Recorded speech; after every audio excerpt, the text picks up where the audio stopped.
మిత్రులందరికీ నమస్కారం. రాజ్యం అంతిమ యుద్ధం ప్రకటించినప్పుడు సాధారణంగా ప్రజలు కూడా సాయుధులై ఉంటే అంతిమ యుద్ధంలో విజయం ప్రజలది అని మనం ప్రకటించవచ్చు. ఒక నిరాయుధులైనటువంటి ప్రజల మీద ప్రభుత్వం అంతిమ యుద్ధాన్ని ప్రకటించడము అనేటువంటి భాష వాడుతున్నదంటే అది అన్ని రకాల విలువలని, చట్టాలని, రాజ్యాంగాన్ని పూర్తిగా ఉల్లంఘించినట్టుగానే మనం చూడాలి.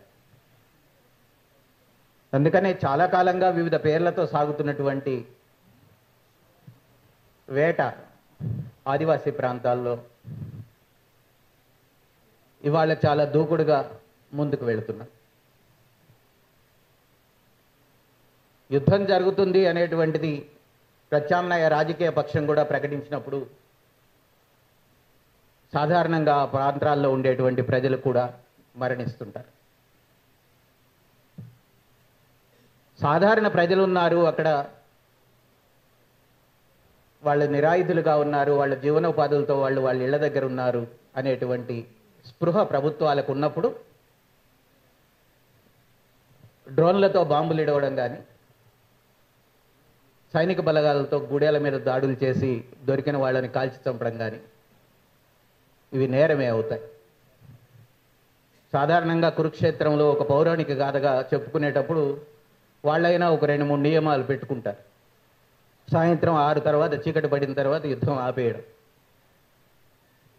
నిరాయుధులైనటువంటి వాళ్ళని యుద్ధరంగంలో కనపడినా సరే చంపకుండా ఉండడం, నేరుగా యుద్ధరంగంలో ఎదుటి పక్షాలు సాయుధులై ఉన్నటువంటి ప్రాంతాన్ని ఎంచుకొని యుద్ధం చేయడం, సాధారణ ప్రజలు లేని కాడ. ఇది ఆ కథల్లో మనం చదువుకున్నది. కానీ ఇప్పుడు భారత ఆధునిక రాజ్యంలో కురుక్షేత్రానికి మించినటువంటి పరిస్థితి ఏమిటంటే యుద్ధరంగం మధ్యలో సాధారణ ప్రజలు ఉన్నారు, ఆ సాధారణ ప్రజలు మరణిస్తున్నారు. అందుకని దీన్ని యుద్ధం అనడానికి లేదు. ఇది ఒక రకంగా దురాక్రమణ. రాజ్యం ఒక ప్రత్యామ్నాయ ఆలోచనని దేశమంతా నిషేధిస్తున్నట్టుగానే ప్రత్యామ్నాయ రాజకీయ కార్యాచరణని ఆ ప్రాంతంలో నిషేధించాలనుకుంటున్నది, తుడిచిపెట్టాలనుకుంటున్నది. సాధారణంగా ఈ ప్రత్యామ్నాయ రాజకీయ కార్యాచరణలో నుంచి ఒక మానవీయ సమాజం ఏర్పడుతుంది అని నమ్మేటువంటి రాజకీయ విశ్వాసం ఆ ప్రత్యామ్నాయ రాజకీయ కార్యాచరణని కొనసాగించుకునేటువంటి హక్కు దానికి ఉంది. కానీ ప్రజల మీద ప్రజాస్వామిక హక్కులు ఇస్తానని చెప్పినటువంటి రాజ్యానికి తన ఇష్టం వచ్చినట్టుగా వ్యవహరించేటువంటి హక్కు లేదు. ఈ గీతని మనం గుర్తించగలిగినప్పుడు మనం మౌనం వీడతాం. సమఉజ్జీలైనటువంటి ఇరు పక్షాలు ఒక కుస్తీ పోటీలో ఉంటే మనం ప్రేక్షకులుగా ఉంటాం. సమఉజ్జీలు కానటువంటి వాళ్ళు బలహీనమైనటువంటి స్థితిలో కొంత ప్రజలుండి దశలో మన మౌనం రాజ్యానికి బలాన్ని ఇస్తుంది. కానీ ఇవాళ సమాజం మౌనంగా ఉంది. ఈ మౌనం వీడకుండా, ఇది కార్యాచరణలోకి మారకుండా ప్రభుత్వాలు చేసే అన్యాయమైనటువంటి యుద్ధాలని మనం ఆపడం సాధ్యమవుతుందా అనేదే ఒక పెద్ద ప్రశ్న. ఎందుకంటే ఇప్పుడున్నటువంటి రాజ్యం ఒక బూర్జువా రాజ్యాంగ యంత్రాన్ని, బూర్జువా ప్రజాతంత్ర పద్ధతులతో పరిపాలిస్తున్నటువంటి రాజ్యమేమీ కాదు. ఇప్పుడున్నటువంటి రాజ్యం ఒక ఫ్యాసిజం వైపు వేగంగా పరుగులు తీస్తున్నటువంటి రాజ్యం. వాళ్ళకి రాజ్యాంగం మీద, రాజ్యాంగ విలువల మీద, రాజ్యాంగంలో రాసిన హక్కుల మీద, చట్టాల మీద, ప్రజలకు ఇచ్చినటువంటి హక్కుల మీద ఎటువంటి మీద గౌరవం లేనటువంటి రాజ్యం. కనీసం బూర్జువా ఎలక్టరల్ పాలిటిక్స్లో ఉండేటువంటి ప్రతిపక్ష పార్టీల మీద కూడా, వాళ్ళ హక్కుల మీద కూడా విలువ లేనటువంటి రాజ్యం. అందుకే నియంతృత్వానికి, ఫ్యాసిజానికి, బూర్జువా డెమోక్రసీకి మధ్య ఉండేటువంటి ఆ గీత కూడా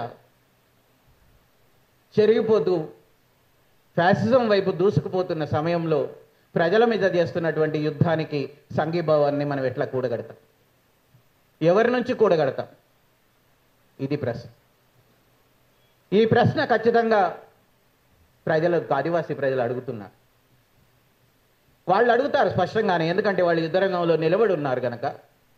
ఆ ప్రాంతంలో వాళ్ళకు అనివార్యంగా అది జీవనోపాధి, సహజ వనరుల రక్షణ, ప్రాథమిక హక్కుల రక్షణ, వాళ్ళ మనుషులుగా వాళ్ళు అక్కడ గుర్తించి జీవనం గడపడం అనేది వాళ్ళ జీవితంలో భాగం కనుక వాళ్ళు అడుగుతున్నారు.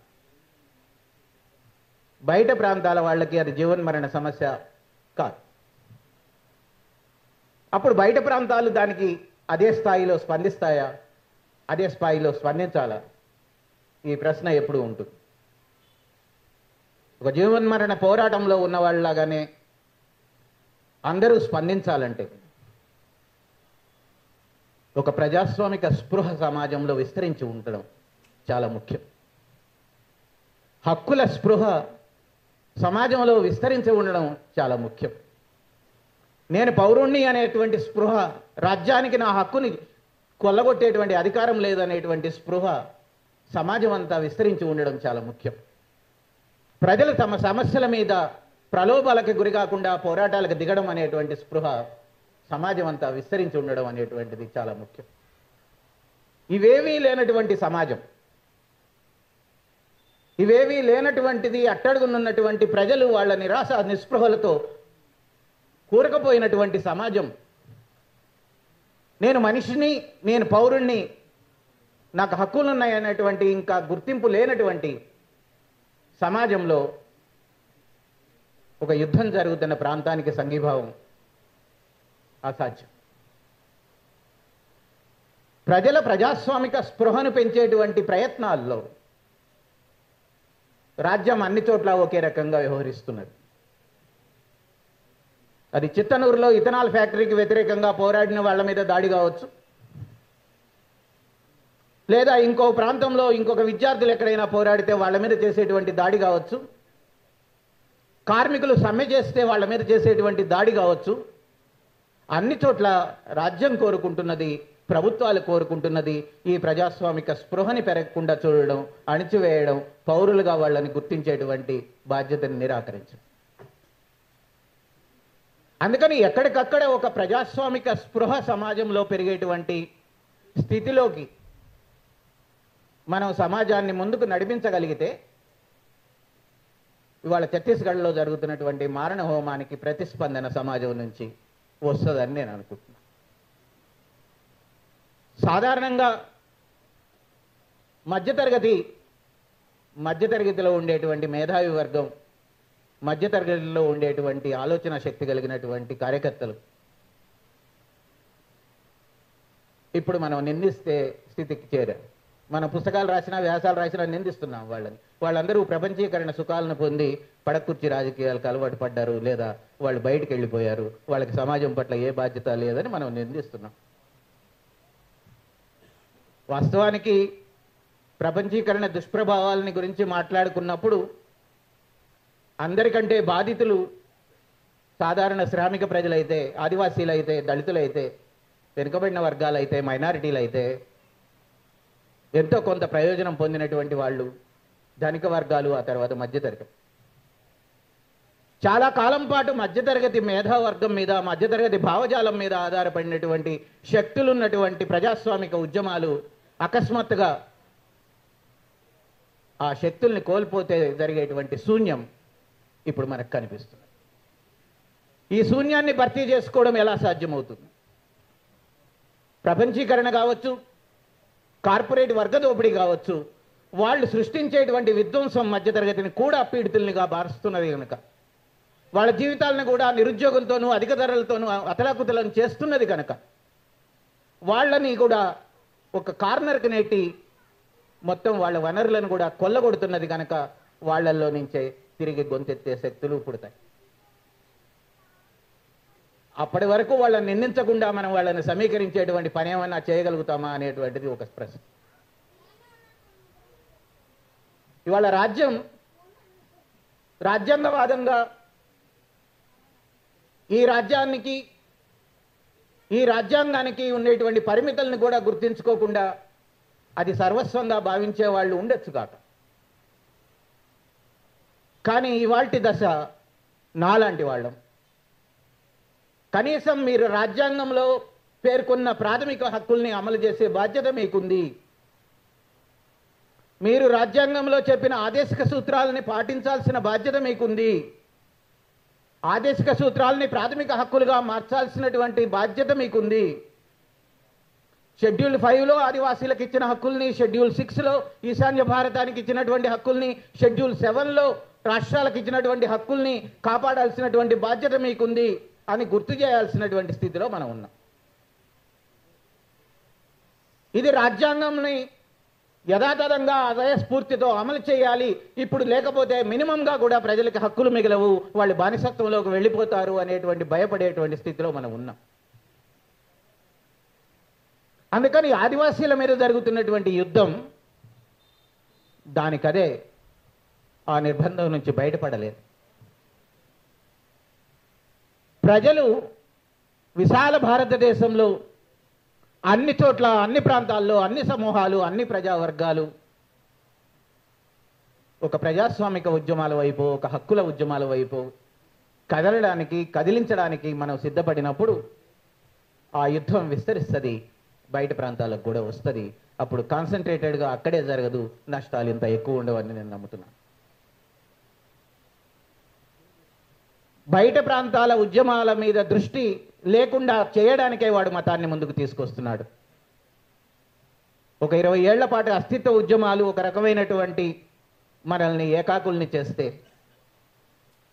ఇవాళ అస్తిత్వ ఉద్యమాల్లో నుంచి ఒక ఫ్యాసిజానికి దారితీసే మార్గంలో ఏదైతే మతోన్మాదం ప్రజల నరనరాల్లోకి ఎక్కించబడుతున్నదో అది ప్రాథమిక హక్కులకు కూడా హామీ ఇచ్చే స్థితి లేకుండా పోయింది. ఇవాళ ప్రధానమంత్రి నేరుగా ఒక 20 కోట్ల మంది ప్రజల్ని మీరు మా వాళ్ళు కాదు అని స్పష్టంగా చెప్పగలిగేటువంటి స్థితికి చేరుకున్నాడు. ఇంతకుముందు ఏ ప్రధానమంత్రి కంటే భిన్నంగా సమాజంలో దానికి ఆమోదం ఉంది. సమాజం దాని పట్ల మౌనంగా ఉంది. ఇవాళ ముస్లింలని గోడకు నెడిన తర్వాత అక్కడి నుంచి వచ్చేటువంటి ప్రతికూల పరిస్థితిలో, వాతావరణమో, ఘటనలో సమాజం భరించగలుగుతుందా అనేది ఒక ప్రశ్న అయితే, ముస్లింల అయిపోయిన తర్వాత సామాజిక న్యాయం మీద దాడి చేస్తే ఈ రాజ్యం దాన్ని కాపాడుకోగలిగినటువంటి శక్తి సామాజిక న్యాయం కోసం గొంతెత్తుతున్నటువంటి కుల సంఘాలకుందా?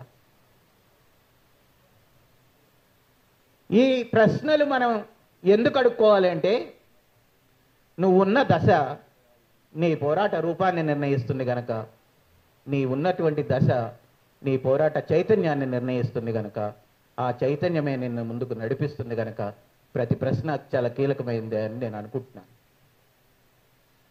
నిర్బంధాన్ని ఖండించడం, తెలంగాణలో జరిగిన నిర్బంధాన్ని ఖండించాము, దండకార్యంలో జరిగినటువంటి నిర్బంధాన్ని ఖండించాము.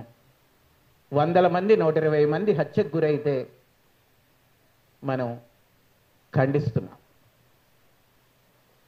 నిరసన వ్యక్తం చేయడం లేదు, ప్రతిఘటించడం లేదు. ఈ దశకి మనం ఎట్లా వెనక్కి తిప్పుతాము, ఈ బండిని మళ్ళీ మనం వెనక్కి ఎట్లా తిప్పుతాము, ప్రజల వైపు మనం ఎట్లా నడుస్తాము, ప్రజల్ని ఎట్లా కూడగడతాము, ప్రజల్ని ఎట్లా చైతన్యపరుస్తాము, ఫ్యాసిస్టుల్ని ఏకాకుల్ని ఎట్లా చేస్తాము, బూర్జువా ప్రజాస్వామ్య హక్కుల కోసమైనా ఎట్లా పోరాడతాము అనేటువంటి దాని మీద మన భవిష్యత్తు ఆధారపడి ఉందని నమ్ముతూ, ఛత్తీస్గఢ్లో ఆదివాసీల మీద జరుగుతున్న యుద్ధాన్ని, మారణ హోమాన్ని ఖండిస్తున్నాను.